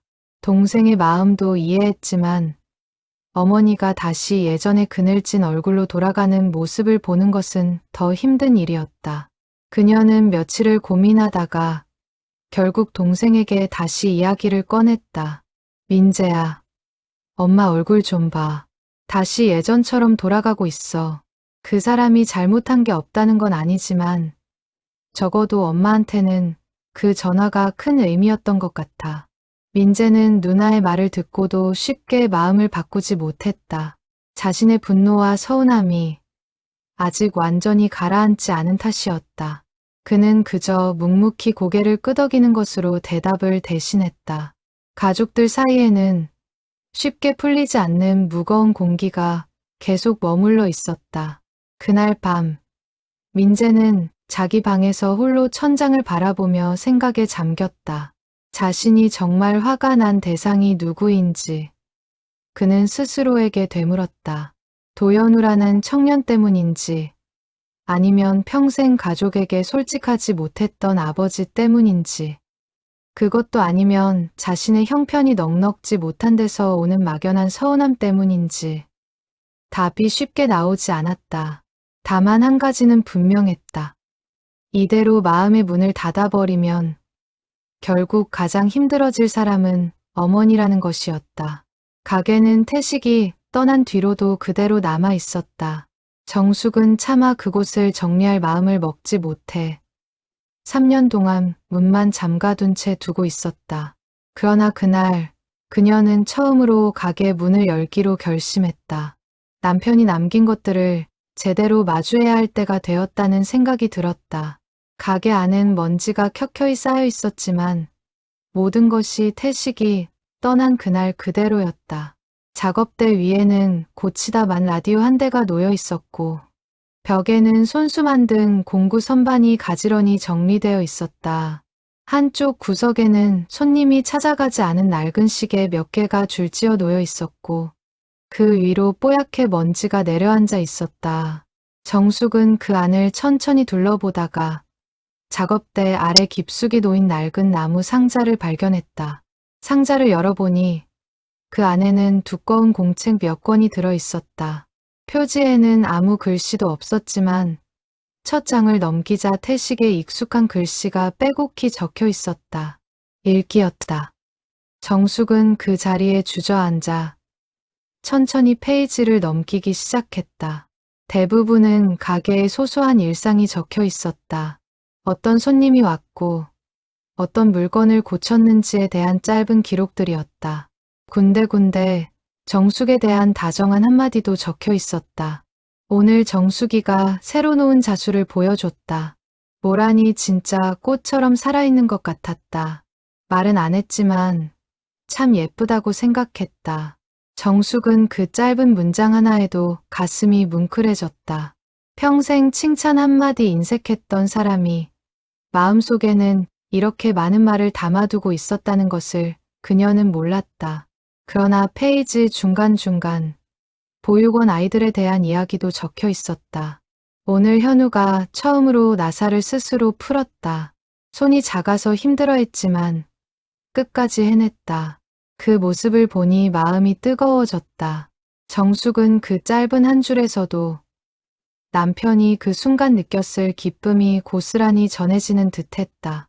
그녀는 잠시 책을 덮고 가게 안의 정막을 가만히 느껴보았다. 평생 이 작은 공간에서 그는 라디오만 고친 것이 아니라 한 아이의 마음도 함께 고쳐가고 있었던 것이다. 또 다른 페이지에는 이런 기록도 있었다. 현우가 오늘 처음으로 나한테 먼저 말을 걸었다. 라디오에서 나는 소리가 왜 떨리는지 물었다. 신호가 약해서 그렇다고 설명해 줬더니 한참을 가만히 듣고 있었다. 이 아이가 조금씩 마음을 여는 것 같아 다행이다. 세월이 흐를수록 그 기록들은 점점 더 따뜻해졌다. 어느 페이지에는 이렇게도 적혀 있었다. 현우가 어른이 되어가는 걸 보니 마치 내가 또 하나의 인생을 사는 것 같다. 정숙이한테는 자식을 못 줬지만 이 아이를 통해서라도 내 마음의 빈자리를 채울 수 있었던 것 같아 고맙다. 정숙은 그 글을 읽으며 결혼하고 오랫동안 자식을 갖지 못했던 시절을 떠올렸다. 그때 남편이 내심 얼마나 외로워했을지. 그녀는 미루어 짐작만 할 뿐이었다. 그가 그 외로움을 보육원 아이들과의 인연으로 채워왔다는 것을 이제야 알게 되었다. 정숙은 그 문장을 읽으며 눈물이 차올랐다. 더 넘기다 보니 현우에 대한 기록이 해마다 빠짐없이 적혀 있었다. 그가 학교에 들어간 날, 처음으로 라디오를 직접 고친 날, 자격증을 땄다고 소식을 전해온 날까지 마치 친자식의 성장을 지켜보듯 꼼꼼히 적혀 있었다. 그리고 마지막 페이지 근처에서 정숙은 자신에 대한 글을 발견했다. 정숙이한테는 차마 말을 못했다. 내가 이렇게 다른데 마음을 쓰고 있다는 걸 알면 서운해할까봐. 하지만 나는 정숙이를 한 번도 소홀히 한 적이 없다고 믿는다. 다만 내 마음에는 두 개의 방이 있는 것 같다. 하나는 정숙이를 위한 방이고 다른 하나는 그 아이들을 위한 방이다. 두 방 모두 내게는 똑같이 소중하다. 정숙은 그 페이지를 몇 번이고 다시 읽었다. 글씨는 군데군데 흐트러져 있었는데 어쩌면 그가 이 문장을 쓰던 순간에도 손이 떨렸던 것은 아닐까 하는 생각이 들었다. 평생 말로 마음을 표현하지 않던 사람이 이렇게 종이 위에서만큼은 솔직했다는 사실이 더욱 가슴 아프게 다가왔다. 정숙은 그 글을 읽고 한참을 소리내어 울었다. 40년을 함께 살았지만 남편의 마음속에 그런 방이 있었다는 것을 전혀 알지 못했다. 그러나 그 글을 읽으며 그녀는 비로소 그의 침묵을 온전히 이해할 수 있었다. 그것은 숨김이 아니라 그가 짊어진 또 하나의 사랑이었다. 읽기의 마지막 부분에는 죽음을 앞둔 듯한 글씨로 짧은 문장이 적혀 있었다. 혹시 내가 먼저 가게 되면 현우가 정숙이를 좀 살펴봐 줬으면 좋겠다. 그 아이라면 분명 내 마음을 알아줄 거다. 정숙은 그 문장을 읽고 모든 것이 명확해지는 것을 느꼈다. 현우의 전화는 단순한 거짓이나 일방적인 위로가 아니었다. 그것은 남편이 마지막으로 남긴 부탁이 한 청년의 마음을 통해 그대로 이루어진 일이었다. 그녀는 일기장을 품에 안고 한참을 가게 안에 앉아 있었다. 창밖으로 노을이 붉게 지고 있었다. 그녀는 그 노을을 바라보며 이제는 무엇을 해야 할지 분명히 알 것 같았다. 집으로 돌아온 정숙은 자식들을 불러 모았다. 그리고 일기장을 천천히 펼쳐 그들에게도 그 글을 보여주었다. 은지는 글을 읽으며 눈물을 흘렸고 민재는 한동안 말없이 그 페이지를 들여다보았다. 아버지가 그렇게까지 생각하고 계셨다고요. 민재의 목소리가 떨렸다. 그동안 쌓아두었던 분노와 서운함이 그 한 줄의 문장 앞에서 서서히 허물어지는 것이 느껴졌다. 아버지가 자신을 떠나면서도 끝까지 가족을 걱정하며 남긴 마지막 부탁이었다는 것을 깨닫자 더 이상 현우를 미워할 명분이 남아있지 않았다. 은지는 일기장을 다시 한번 천천히 넘겨보며 말했다. 아버지는 평생 이런 마음을 혼자 안고 사셨던 거네요. 우리한테 한마디도 안 하시고요. 그게 아버지 방식이었던 거지. 무거운 건 항상 본인이 짊어지고 우리한테는 가벼운 모습만 보여주려고 하셨으니까. 정숙은 그렇게 말하며 다시 한번 일기장의 한 구절을 손끝으로 짚었다. 2개의 방이라는 표현이 그녀의 마음에 깊이 남아 있었다. 그것은 비교나 선택의 문제가 아니라 그저 한 사람이 품을 수 있는 사랑의 크기가 생각보다 훨씬 넓다는 것을 보여주는 증거였다. 민재는 한동안 말이 없다가 조심스럽게 입을 열었다. 엄마, 그동안 제가 너무 제 입장에서만 생각했던 것 같아요. 아버지가 우리 몰래 그런 일을 하셨다는 게 서운했는데 사실 그게 아버지가 살아온 방식이었던 거잖아요. 그리고 그 사람도 그냥 그 방식을 이어받은 거고요. 민재야, 너무 자책하지는 마라. 너도 가족을 지키고 싶은 마음에서 그랬던 거잖니. 나쁜 마음으로 그런 게 아니라는 걸 다들 알아. 제가 그 사람한테 너무 심하게 말한 것 같아요. 미안하다고 해야 할 것 같아요. 정숙은 아들의 어깨를 가만히 두드려 주었다. 거실에는 한동안 따뜻한 정적이 흘렀다. 창밖으로는 어느새 별이 하나둘 떠오르고 있었다. 엄마, 그럼 이제 어떻게 하실 거예요? 은지의 물음에 정숙은 잠시 생각에 잠겼다가 천천히 입을 열었다. 그 아이를 한번 만나야겠다. 이번엔 내가 먼저 직접. 그날 밤 정숙은 일기장을 가슴에 안고 잠자리에 들었다. 남편이 떠난 뒤로 처음으로 슬픔이 아닌 다른 감정으로 눈물이 흘렀다. 그것은 안도와 감사가 뒤섞인 오랜만에 느껴보는 따뜻한 눈물이었다. 창밖에서는 가을 바람이 마당의 나뭇가지를 가만히 흔들고 있었고 멀리서 풀벌레 우는 소리가 희미하게 들려왔다. 정숙은 그 소리를 들으며 내일 만나게 될 청년의 얼굴을 떠올렸다. 더 이상 두려움이나 의심이 아니라 진심으로 고맙다는 말을 전하고 싶다는 마음만이 가득했다. 베개에 머리를 누인 채 정숙은 일기장 표지를 손끝으로 한 번 더 쓸어보았다. 40년을 함께 살았다고 믿었던 사람의 또 다른 얼굴을 알게 된 밤이었다. 그러나 그 낯설음은 더 이상 두렵지 않았다. 오히려 그녀는 그 사람을 한층 더 깊이 사랑하게 된 것 같은 기분이 들었다. 다음 날 오후 정숙은 은지와 함께 도연우의 작업실을 찾아갔다. 민재도 함께 가겠다고 나섰다.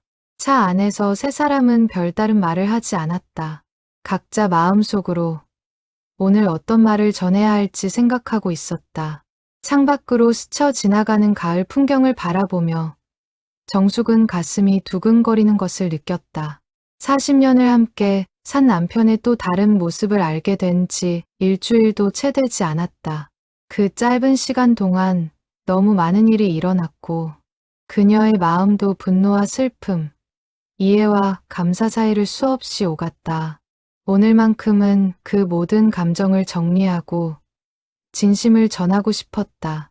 민재는 운전을 하며 며칠 전 작업실에서 했던 말들을 떠올렸다. 화가 난 채로 쏟아낸 말들이 지금 와서 생각하니 마음에 걸렸다. 그는 핸들을 잡은 손에 힘을 주며 오늘은 사과부터 해야겠다고 다짐했다. 작업실 문 앞에 선 정숙은 잠시 숨을 고르고 초인종을 눌렀다. 문을 연 현우는 세 사람을 보고 저기 놀란 표정을 지었다. 특히 민재가 함께 온 것에 더 당황한 듯했다. 사모님, 어떻게 잠깐 들어가서 얘기해도 될까? 현우는 황급히 자리를 마련했다. 세 사람이 자리에 앉자 정숙은 품에 안고 온 일기장을 조심스럽게 꺼냈다. 이게 그 사람이 남긴 일기야. 가게에 있던 걸 며칠 전에 찾았어. 현우는 그 낡은 공책을 받아들고 표지를 가만히 쓸어보았다. 손끝에 닿는 종이의 질감마저 낯익었다. 보육원에서 자라며 태식이 항상 가지고 다니던 작은 수첩을 본 기억이 어렴풋이 떠올랐다. 그 수첩과 닮은 공책이었다. 그는 잠시 손을 멈추고 그 표지를 한참 동안 들여다보았다. 마치 그 안에 선생님의 숨결이 아직 남아있는 것처럼 느껴졌기 때문이다. 정숙은 그에게 일기의 마지막 부분을 펼쳐 보여주었다. 현우는 그 문장을 천천히 읽어 내려갔다. 혹시 내가 먼저 가게 되면 현우가 정숙이를 좀 살펴봐 줬으면 좋겠다는 그 한 줄을 읽는 순간 그의 눈에서 눈물이 떨어졌다. 선생님이 저한테 그런 부탁을 남기셨다는 걸 저는 전혀 몰랐습니다. 나도 몰랐어. 이걸 보고서야 자네가 왜 그런 전화를 걸기 시작했는지 이해가 됐네. 처음엔 화가 났지만 이제는 알겠어. 자네도 그 사람만큼 나를 생각해 준 거였다는 걸. 현우는 고개를 들지 못한 채 한참을 눈물을 흘렸다. 그동안 혼자 짊어졌던 죄책감과 두려움이 그 한마디로 조금씩 녹아내리는 것이 느껴졌다. 보육원에서 자라며 늘 누군가의 눈치를 살펴야 했던 그에게 이렇게 따뜻하게 손을 내밀어주는 어른의 존재는 오랜만이었다. 정숙은 그런 그를 가만히 바라보다가 천천히 손을 뻗어 그의 손을 잡았다. 손끝이 거칠고 마디가 굵었다. 평생 음향 장비와 오래된 테이프를 만져온 손이었다. 미안하다는 말은 안 해도 돼. 오히려 내가 고마워. 자네 덕분에 그 사람이 어떤 사람이었는지 더 깊이 알게 됐으니까. 그리고 그 사람이 떠난 뒤로 가장 외로웠던 시간에 자네가 그 빈자리를 잠시라도 채워줬다는 것도 이제는 알아. 작업실 안에는 한동안 흐느낌이 섞인 정적이 흘렀다. 은지도 손수건으로 눈가를 닦으며 그 모습을 지켜보았다. 40년 가까운 세월과 보육원에서 자라난 청년의 20여 년. 세월이 그 작은 작업실 안에서 하나의 마음으로 이어지고 있었다. 민재도 그 자리에서 천천히 입을 열었다. 그때 제가 했던 말 너무 심했던 것 같습니다. 죄송합니다. 현우는 고개를 저었다. 아니에요. 민재 씨 말이 맞았어요. 저는 분명 사실대로 말씀드려야 했어요. 그게 더 늦지 않게요. 아니요. 형의 마음도 이해해요. 형이라고 불러도 될까요? 어차피 우리 아버지가 그렇게 아끼셨던 사람인데 저도 이제는 가족처럼 생각하고 싶어요. 현우는 그 말에 또 한 번 눈물을 쏟았다. 평생 가족이라는 말을 들어본 적이 거의 없던 그에게 그 한마디는 너무도 크게 다가왔다. 그는 한참을 말을 잇지 못하다가 겨우 고개를 끄덕였다. 작업실 창밖으로 들어오는 햇살이 그의 젖은 눈가를 따뜻하게 비추고 있었다. 은지도 옆에서 조용히 미소를 지으며 말했다. 아버지가 일기에 남긴 마음, 우리가 다 알게 된 이상, 이제는 우리도 그 마음을 같이 이어가고 싶어요.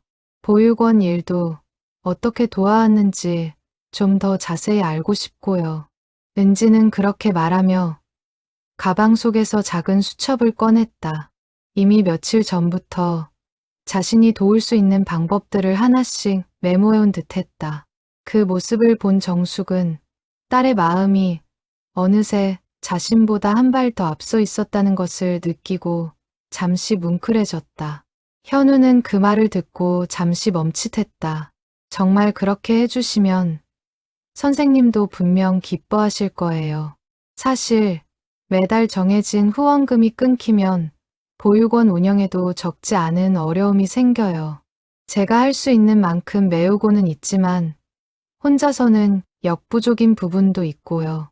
민재가 그 말에 조심스럽게 끼어들었다.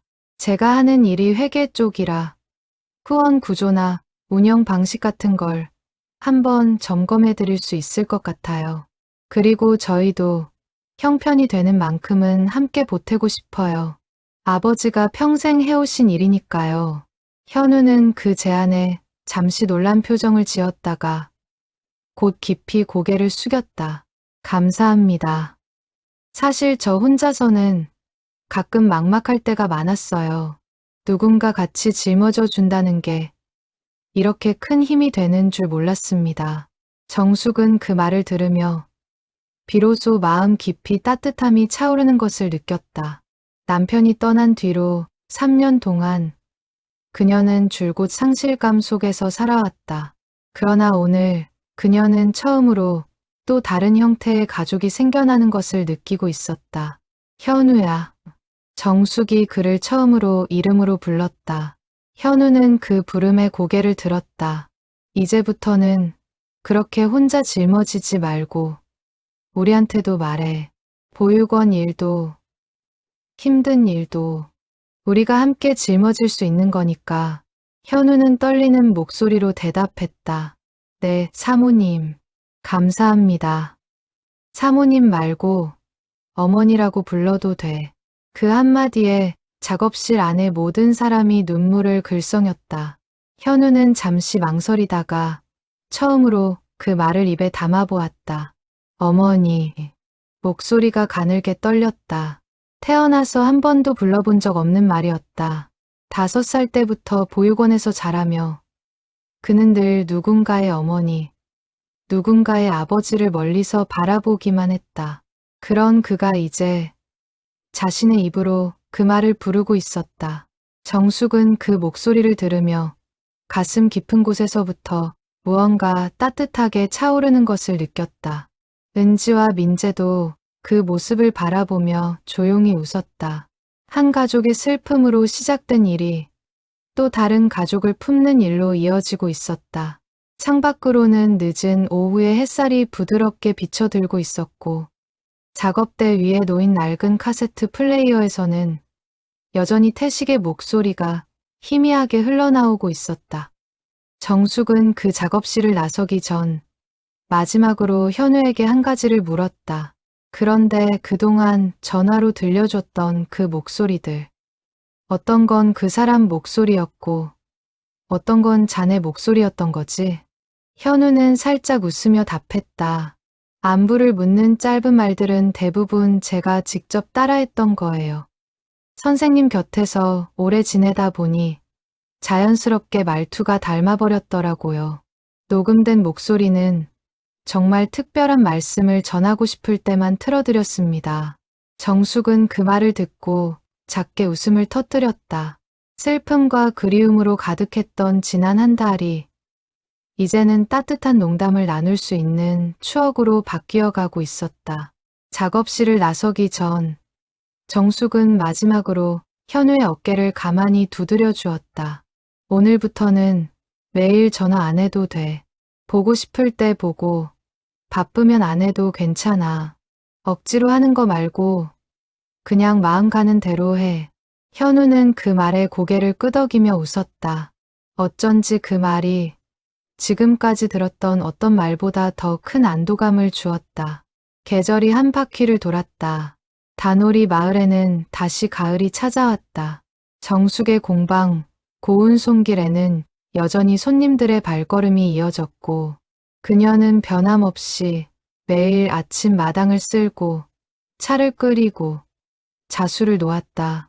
그러나 그녀의 저녁 풍경은 1년 전과는 많이 달라져 있었다.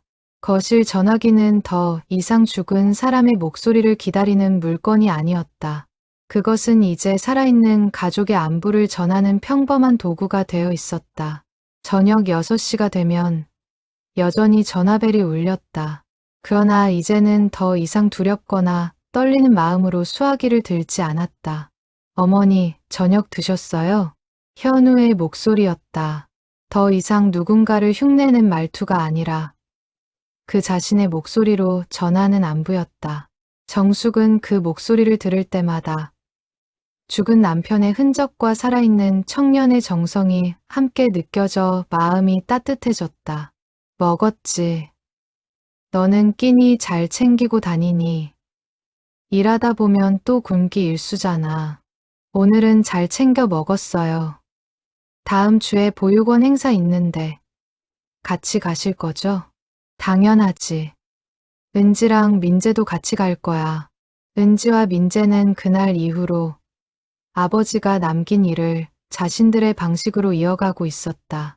은지는 한 달에 한 번 보육원을 방문해 아이들과 시간을 보냈고, 민재는 보육원의 후원 구조를 정리해 좀 더 안정적으로 운영될 수 있도록 도왔다. 그가 운영하던 사업도 다행히 그 무렵부터 조금씩 나아지고 있었다. 어려운 시기를 지나며 얻은 마음의 여유 덕분인지 그는 더 이상 돈과 마음을 저울질하지 않게 되었다. 은지는 가끔 어머니에게 이렇게 말하기도 했다. 엄마, 처음엔 그 전화가 무섭기도 했는데 지금 생각하면 그게 아니었으면 우리가 아버지를 이렇게까지 알 수 있었을까 싶어요.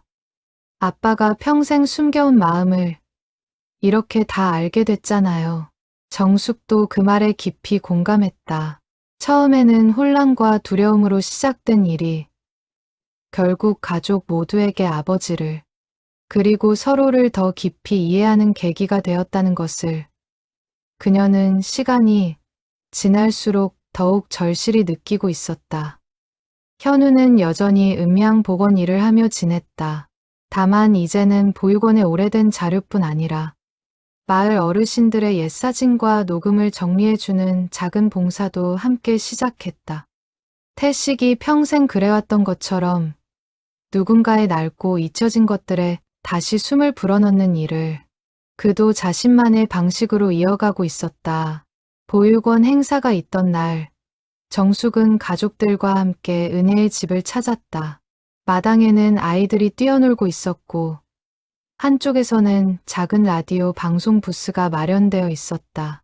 매년 연말마다 진행하던 그 행사가 올해는 조금 더 특별하게 꾸려져 있었다.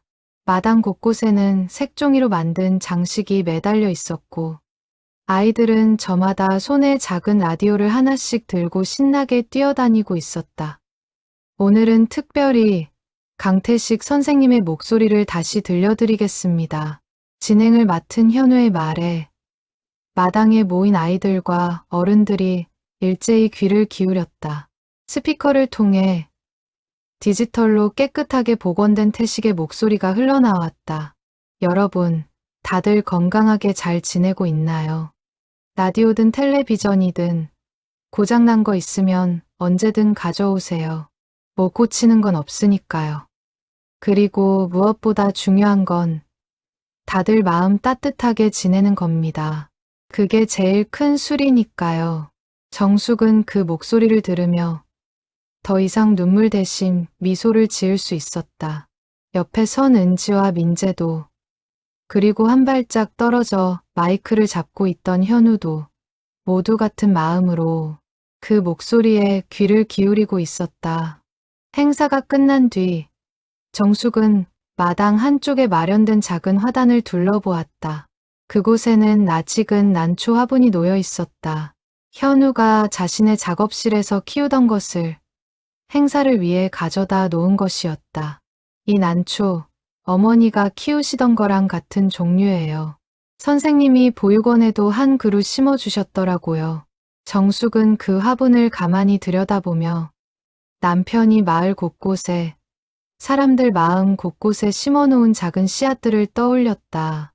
라디오를 고치는 손길로 묵묵히 내미는 도움으로 그는 평생 보이지 않는 곳에서 무언가를 키워내고 있었다. 그리고 이제 그 씨앗들이 가족이라는 더 큰 나무로 자라나고 있었다. 현우는 그녀의 곁으로 다가와 조심스럽게 말을 건넸다. 어머니, 선생님이 일기에 쓰셨던 그 말, 두 개의 방이라는 표현 말이에요. 저도 요즘 그 말을 자주 떠올려요. 저한테도 이제 그런 방이 생긴 것 같아서요. 일하는 마음 하나, 그리고 가족을 생각하는 마음 하나. 정숙은 그 말을 듣고 미소를 지었다. 그 사람이 들었으면 참 좋아했을 거다. 자기가 키운 마음이 이렇게 또 다른 누군가에게 이어지는 거니까. 은지가 옆에서 그 말을 듣고 한마디를 덧붙였다. 저도 가끔 그 방이라는 표현을 생각해요. 사람 마음이라는 게 한쪽을 채운다고 다른 쪽이 비는 게 아니라는 거. 오히려 채울수록 더 넓어지는 것 같아요. 민재도 고개를 끄덕이며 동의했다. 한때는 그 말을 가장 받아들이기 힘들어했던 그였지만 이제는 누구보다 깊이 이해하고 있었다. 해가 저물어가는 저녁, 정숙은 가족들과 함께 마을로 돌아가는 길에 올랐다. 차창 너머로 다놀이의 익숙한 풍경이 스쳐 지나갔다. 그녀는 문득 3년 전 처음 그 전화벨이 울렸던 날을 떠올렸다. 그때는 알지 못했다. 그 한 번의 전화가 자신을 슬픔의 끝에서 다시 사랑으로 이끌어줄 거라는 것을. 집에 도착한 정숙은 거실 전화기를 가만히 바라보았다. 낡고 오래된 그 기계는 여전히 같은 자리를 지키고 있었다. 그녀는 그 전화기를 손끝으로 살짝 쓸어보았다. 그것은 더 이상 상실의 상징이 아니었다. 그것은 한 사람의 사랑이 시간과 슬픔을 넘어 다른 누군가에게로 이어진 가장 따뜻한 증거였다. 그날 밤 6시가 되자 다시 전화벨이 울렸다. 정숙은 미소를 지으며 수화기를 들었다. 여보세요. 어머니, 저녁 잘 드셨어요? 현우의 다정한 목소리가 들려왔다. 정숙은 창밖으로 펼쳐진 노을을 바라보며 천천히 대답했다. 그래, 잘 먹었다. 너도 오늘 하루 고생 많았어. 전화를 끊은 뒤 정숙은 한참을 그 자리에 서서 창밖을 바라보았다. 노을은 점점 짙어져 어느새 마을 전체를 따뜻한 주홍빛으로 물들이고 있었다. 그 빛 속에서 그녀는 처음으로 온전한 평화를 느꼈다. 죽은 남편의 목소리로 시작된 이야기는 결국 살아있는 사람들의 사랑으로 완성되어 가고 있었다. 그녀는 거실 벽에 걸린 가족 사진을 가만히 바라보았다. 무뚝뚝한 얼굴로 웃고 있는 태식의 모습이 어쩐지 오늘은 더욱 환하게 느껴졌다. 정숙은 작게 중얼거렸다. 여보, 당신이 키운 마음들이 이렇게 다 잘 자라고 있어. 걱정 말고 편히 쉬어. 사람들은 흔히 사랑이 끝나는 순간을 누군가가 세상을 떠나는 그 순간이라고 생각한다. 그러나 다놀이 마을에서 한 라디오 수리공이 남긴 사랑은 그렇지 않았다. 그것은 한 사람의 죽음으로 끝나지 않고 또 다른 누군가의 손길을 통해 또 다른 가족의 마음을 통해 계속해서 흘러가고 있었다. 마치 고장 난 라디오가 작은 손길 하나로 다시 소리를 내듯 멈췄던 사랑도 누군가의 정성으로 다시 흐르기 시작하는 것이었다. 정숙은 그날 이후로도 매일 저녁 6시가 되면 변함없이 거실에 앉아 전화를 기다렸다. 그러나 이제 그 기다림에는 더 이상 그리움의 무게만 실려 있지 않았다. 그 안에는 살아있는 사람들의 다정함과 한 가족이 함께 짊어지기로 한 따뜻한 약속이 함께 담겨 있었다. 그렇게 다놀이의 작은 공방에는 다시 평범하고도 다정한 저녁들이 쌓여가고 있었다. 그리고 그 저녁들 속에서 한 사람이 떠난 자리는 더 이상 텅 빈 구멍이 아니라 새로운 사랑이 자라나는 따뜻한 흙이 되어 있었다.